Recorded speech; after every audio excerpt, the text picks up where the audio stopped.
నాడు యూనివర్సిటీ మంచి భవిష్యత్తు కోసం తెలుగు విద్యార్థులు ఇష్టపడే యూనివర్సిటీ.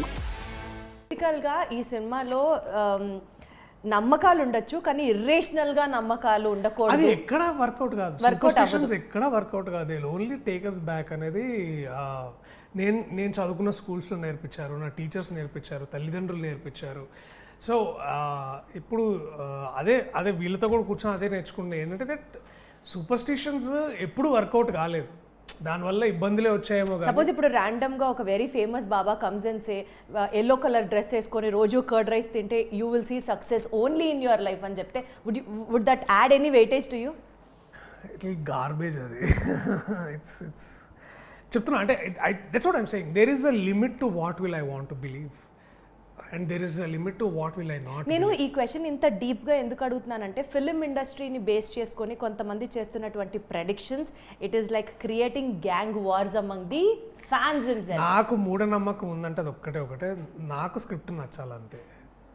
అది మూఢనమ్మకం అన్నారు కదా, అంతే. అది చెప్తున్నా నేను. ఏమంటున్నా అంటే that is my lowest denominator of me doing anything. But మీరు అన్నది కరెక్టే, దాంట్లో ఉన్నాయి కొన్ని. బట్ అగైన్ ఎవరో ఏదో అనడం కంటే కూడా మనం కామన్ సెన్స్తో ఆలోచించడం చాలా ఇంపార్టెంట్ అని అంట. If there is a better faith I have, that is my common sense. Wonderful, very well quoted, very well quoted. I love this, very well said, really love this, great. So ఇప్పుడు ఉన్న ఈ success Priyadarshi గారు మిమ్మల్ని reach అవ్వాలని అంటే అసలు మాకు దారి కూడా తెలియట్లేదు.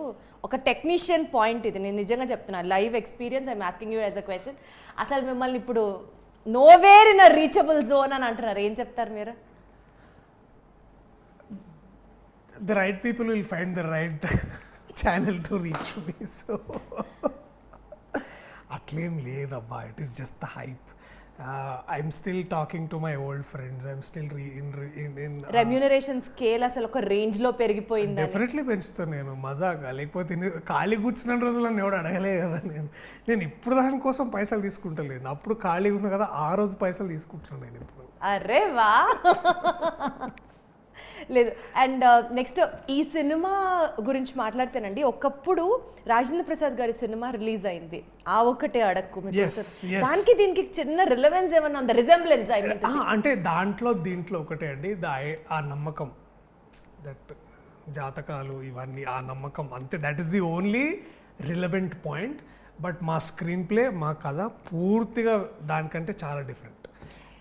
ఈ సినిమాలో క్యారెక్టర్ సారంగపాణి ఓవర్ థింకర్ అని అర్థమవుతుంది ట్రైలర్ చూస్తుంటే. ఓవర్ థింకర్, ఓవర్ బిలీఫ్స్ ఉన్న వ్యక్తి. మీ రియల్ లైఫ్లో do you over think in life? I do, కానీ దానికి తర్వాత ఒక పాయింట్ దాకా ఆలోచించి ఆ బొక్కలు ఎంత ఆలోచించినా ఎంతే అవుతుంది కదా అని కూడా అట్లా కూడా ఉంటుంది నాకు. అంటే sometimes we over think a lot about something. But దాంట్లో కూడా ఎక్కువ నేను నా దిమాగ్ పాడు చేసుకున్నాను అనమాట. ఎక్కడ దాకా పెట్టుకోవాలి అక్కడ దాకా పెట్టుకుంటా. అట్లీస్ట్ ఒక పాయింట్ వరకు అయితే ఆలోచిస్తారు. Definitely. When it is beyond our reach then you give it up. Exactly. అంటే if things are out of my control, I don't give a damn about. నా విషయాల్లో ఇప్పుడు ఫర్ ఎగ్జాంపుల్ ఈ రిలీజ్ డేట్ 2-3 సార్లు మారింది. ఇప్పుడు నెక్స్ట్ నేను అదే అడగబోతున్నాను. సో ఆ విషయం నా కంట్రోల్లో లేదు. అలాంటప్పుడు దాని గురించి నేను బాధపడి నాకు వచ్చేది ఏమి ఉండదు, నెత్తి నొప్పి తప్పితే. సో ఎందుకంటే దాని గురించి బెటర్గా ఆలోచించి ప్లేస్ చేసింది మా ప్రొడ్యూసర్ గారు. ఆయన నాకంటే ఎక్కువ పూజలు చేస్తారు, నాకంటే ఎక్కువ శ్రద్ధ ఉంది, నాకంటే ఎక్కువ ఎక్స్పీరియన్స్ ఉంది. Basically is a legend by himself. So అలాంటి వ్యక్తి ఇన్ని ప్లాన్ చేస్తున్నాడు అంటే అది ఐ షుడ్ జస్ట్. కానీ ఎందుకు అన్నిసార్లు పోస్ట్పోన్ అయింది రిలీజ్ డేట్? ఫస్ట్ టైం అయితే it's clearly it is purely Pushpa wave అది. ఎందుకంటే మేము పుష్ప 3వ తారీఖు 5వ తారీఖు రిలీజ్, కానీ కొంచెం ముందు నుంచి ఆ బజ్ రావడము, and it went like a block buster hit in the country. And ఆ టైంలో మాది 28th రిలీజ్ ఉంది, వచ్చినా కూడా పెద్ద ఇది ఉండదు అనుకున్నాం. January we can't come. ఇక జనవరి టైంలో సార్ ఏమన్నారంటే, sir good comedies are always best వేసవికాలం, హాలిడే టైంలో. ఎందుకు అంటే ఇట్స్ అ క్లీన్ కామెడీ, చిన్నపిల్లలు పెద్దవాళ్ళు అందరూ కలిసి చూడొచ్చు. సో ఫిబ్రవరి మార్చ్ ఎలాగో అందరికీ హెవీగా ఎగ్జామ్స్ ఉంటాయి, అవి ఉంటాయి అని అనుకున్న తర్వాత, అండ్ మార్చ్లో కూడా ఒక ఉండింది, కానీ దెన్ మార్చ్లో కోర్ట్ వస్తుంది, ఎమ్మటెమ్మటే మళ్ళీ బాగోదని, అండ్ దెన్ ఏప్రిల్ అట్లా. So all of this calculations were made. And also ఇవన్నీ ఏంటంటే ఇండస్ట్రీలో ఉన్న డిస్ట్రిబ్యూటర్స్, ఎగ్జిబిటర్స్, ప్రొడ్యూసర్స్ కూడా ఈ నిర్ణయానికి హెల్ప్ చేశారు కృష్ణప్రసాద్ గారికి. సో అట్లా we arrive to this particular date.